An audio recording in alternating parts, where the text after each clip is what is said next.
bampita Coolerman Kawooya.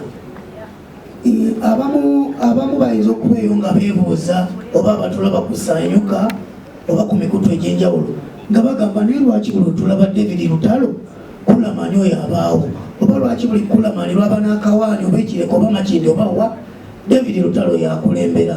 Banyawo ne bassebo ono yafuuka kyali wange nga tannakwatayo mu ndongo.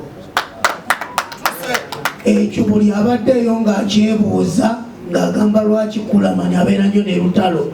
Nasanga David mu studio ng'ali mu kulikodinga alubamu ya Kapaapala ne batusosola nga nange nziza okuyisaawo ekikoma kyange si bwe kyali mwana wa maama banyumize kye wakola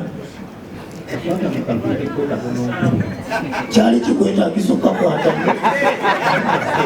wetonde nga bakula lwaki wakwata Akaviiri banyama ne basebo awo tubale tusaagamu ngezaako balaga nti temwewuunya nnyo nga mulaba nga ntuula nnyo waali oba nga nkola olugezigezi lungi ku ye kyali wange kutoka zamaani okitegeera. Kaakati nze sigenda kwogera bingi kuba ebisinga obungi ku David Lutalo mubimanyi. David Lutalo muyimbi wa kabi wabula ekyenjawulo ekiriwo nange kye neesunga okulabako mbadde simulabangako ng'akuba Serena.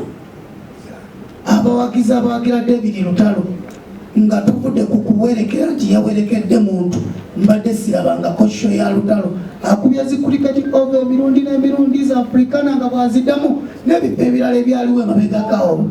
Naye mugenda kulaba ku David Lutalo wa Serena kuba okuva luliro bakansolinga show eri nga tulina abagenyi mu ggwanga abadde tayimiriza nga lyasoozi paka kati. Ekyo nkyogera nga mbagamanza akyogera mba naye tayimiriza nga lyasoozi paka kati ali mu kukolera abantu kirungi. So abagamba nti tubadde twamulabako mujje mulabe ku Dawudi ow'enjawulo. Ndi mukulu wagamba mukulu wakkirizibwa okweta Dawudi. Mukulu wange akkirizibwa okupita Dawudi gwensinga obukulu tokkirizibwa. Kati Kakyumbaali n'amala kweta Dawudi oluyi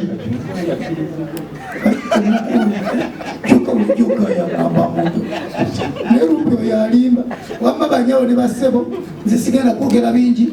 Kola olunaku ngenda kukola emirimu egy'enjawulo ng'era bwe mbadde ngikola leero ate kola gigenda sukkawo ngenda kukola ebyenjawulo bingi okumakinga sure nti show ya Kyali wange ebeera successful. Mwebale nnyo mwebale.